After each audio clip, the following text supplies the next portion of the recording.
저는 아이패드를 10년 넘게 쓰고 있습니다. 그것도 프로로 말이죠. 처음 아이패드를 구매할 때는 아이패드 미니2로 입문을 했었는데 그 후로 아이패드 에어2 그리고 10.5 아이패드 프로, 11인치 M1 프로 그리고 지금은 11인치 M4 가장 최신 모델인 M5 프로 전 모델을 쓰고 있습니다. 하지만 전 그림을 그리는 작가도 공부를 해야 하는 대학생도 게임을 엄청 많이 하는 게이머도 아닙니다. 그냥 단순히 저는 전자제품을 좋아해서 항상 최고 사양의 제품을 좋아하는 편이라 무리해서 프로를 구매했지만 제가 사용해보니 제 용도에서는 프로까지는 필요 없겠다라는 생각은 항상 들어요. 그래서 이 영상은 아이패드를 구매하고 싶은데 아직 프로랑 에어를 결정 못하신 분들에게 에어를 사는 게 맞다라고 말씀드리고 싶어서 이 영상을 제작했습니다. 아이패드를 산 걸 후회한 적은 없습니다. 오히려 중간중간 아이패드를 팔고 다시 사고 하는 기간에 한두 달 정도 아이패드 없이 생활할 때도 있었는데 막상 없으니까 매우 허전하고 생각이 나는 제품이더라고요. 그런데 그렇다고 아이패드를 잘 활용했나? 라고 생각하면 또 자신있게 대답하기는 좀 그렇습니다. 분명 사기 전에는 아이패드로 캘린더 일정 관리를 해봐야지, 굿노트 같은 곳에 일기라도 좀 써볼까? 책을 구매해서 책을 읽어보자, 아니면 영상 편집이나 대본 작성이라도 해보자 라는 생각을 했습니다. 그래서 그 비싼 키보드 케이스도 사고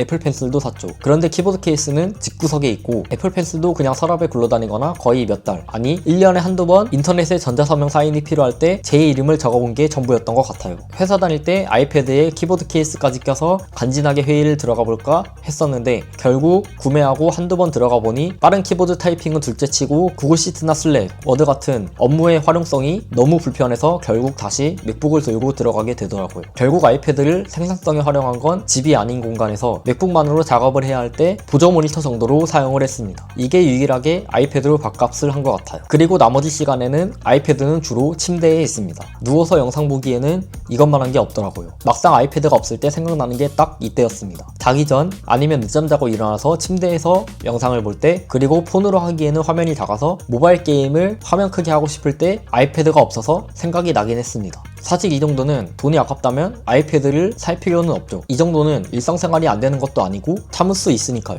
하지만 아이패드를 정말 사고 싶은 마음을 먹었다면 사실 어쩌겠어요. 써봐야 궁금증이 풀리는 걸 전자제품 좋아하는 저도 이해를 합니다. 그렇다면 처음부터 무작정 저처럼 프로를 지르는 게 아닌 에어 정도만 해도 프로 비슷하게 느낌을 낼 수 있기 때문에 아이패드 에어를 구입하는 것을 추천드립니다. 아래에 쿠팡 링크를 달아뒀는데 애플 공식 홈페이지보다 쿠팡에서 구매하면 카드 무이자 할부부터 할인까지 되니까 참고 부탁드립니다. 처음 아이패드를 구입하려는 분들이 아이패드 에어는 뭔가 성능이 떨어지고 부족할 것 같고 괜히 프로라는 비싼 제품이 있는 건 아닌 것 같고 그런 느낌이 드는 건 저도 이해합니다. 애플이 그렇게 마케팅을 하니까요. 하지만 제가 정말 어릴 때부터 아이패드를 써왔고 아이패드를 특별하게 업무에 사용하지 않는 이상 에어나 프로나 심지어 기본 아이패드라도 상관이 없다는 걸 알게 됐습니다. 어차피 업무에 아이패드가 필요하신 분들은 이미 알아서 아이패드를 알아보고 구입을 하십니다. 결국 저희 같은 사람들이 고민하는 건 일상의 필수 제품이 아니라서 고민을 하는 거죠. 그렇다면 꼭 비싼 프로를 구매할 필요가 없다는 결론으로 도달을 합니다. 그리고 거기에다가 예전에는 아이패드 프로도 제가 10.5인치 프로랑 M1 프로를 구입할 때까지만 하더라도 가장 용량 적은 깡통 모델을 사면 100만원 아래였습니다. 그런데 지금은 가격이 너무나도 비싸져서 150만원이 넘어가게 되었죠. 더더욱 프로는 너무 부담이 되는 가격이 되었습니다. 그래서 에어랑 프로랑 차이가 무엇이냐 하면 첫 번째로는 화면 주사율이 프로는 120Hz, 에어는 60Hz입니다. 정말 화면에 민감하신 분들은 체감이 되긴 할 거예요. 다만 용도를 생각해봐야죠. 아이패드로 시청할 동영상들은 대부분이 30프레임 아니면 60프레임으로 제작이 됩니다. 이 말은 프로의 120Hz 주사율이 영상 볼 때는 아무 의미가 없다는 거예요. 아무리 화면이 120Hz 주사율을 지원을 해도 재생하는 영상이 30프레임 아니면 60프레임이니까요. 그래서 그냥 터치하고 인터넷 할 때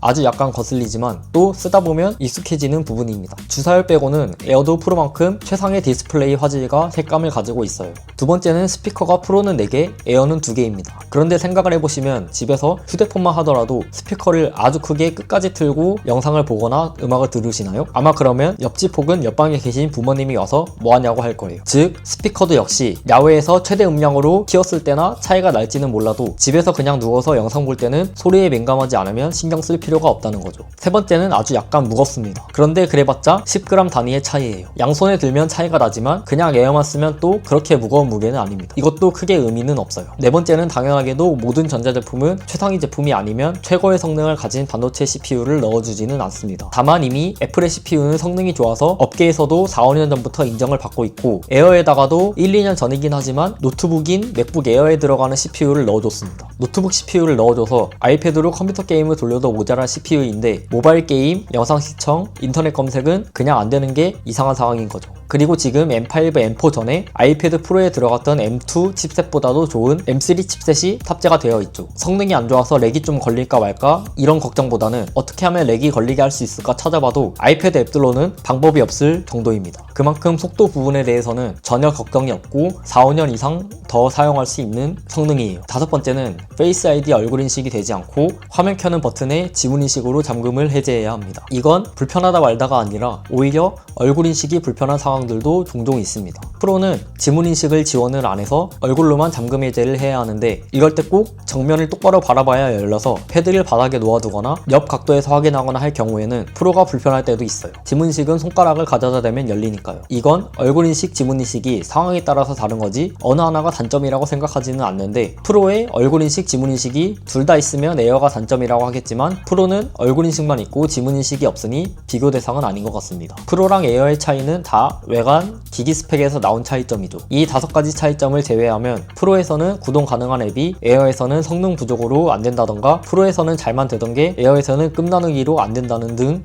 소프트웨어적인 사용 제한은 없습니다. 일반 기본 아이패드는 애플 AI인 애플 인텔리전스가 안 된다던가 일부 앱들이 작동을 안 한다던가 멀티태스킹, 스플릿 뷰, 스테이지 매니저가 안 되는 등 소프트웨어 OS에서도 차이점이 있거든요. 그래서 기본은 가격이 많이 싸지만 그래도 기본 아이패드보다는 에어가 조금 낫다고 생각합니다. 예산이 프로를 살 정도로 150만원 이상 준비가 되어 있더라도 에어의 이점이 있습니다. 만약 프로를 살 예산이 되어서 150만원 이상 하는 프로를 산다고 쳐도 아이패드를 사게 되면 또 애플 펜슬도 사야 할 것 같고 키보드도 사야 할 것 같은 마음이 들기 마련이죠. 애초부터 아예 영상만 보라고 사는 거면 몰라도요. 그렇다면 프로는 본체 말고도 돈이 더 드는데 에어는 프로 본체 하나 사는 가격으로 정품 키보드에 애플 펜슬까지 살 수 있죠. 그리고도 돈이 남아요. 아니면 데이터가 되는 아이패드로 사양을 올리던가 용량을 올릴 수도 있고요. 액세서리가 필요 없다고 하더라도 프로 살 돈이면 에어를 사고 기본 아이패드를 사고도 돈이 남습니다. 아이패드를 2개 살 수 있다는 말이에요. 그래서 무조건 사양 좋은 제품을 사야 적성이 풀리는 저 같은 환자가 아니라면 아이패드 에어로도 충분히 일상에서는 만족하면서 사용하실 수 있습니다. 그리고 사고 나서 보면 분명 사기 전에 계획했던 대로 아이패드를 활용을 잘 못하게 될 가능성도 많습니다. 왜냐하면 업무적으로 생산성 작업을 하려면 특수한 직종이 아닌 이상 컴퓨터, 노트북으로 작업하는 게 100만 배는 편하고요. 스케줄 관리 같은 컴퓨터가 아니라 모바일로 해도 되는 일들은 또 하루 종일 들고 있는 게 휴대폰이니까 결국 휴대폰으로 하게 되더라고요. 아이패드는 중간에서 아주 애매한 포지션인 거예요. 폰으로 하면 화면이 작아서 좀 불편한데 컴퓨터로 하기에는 모바일 작업이거나 일하는 게 아니라서 애매할 때 이용되는 게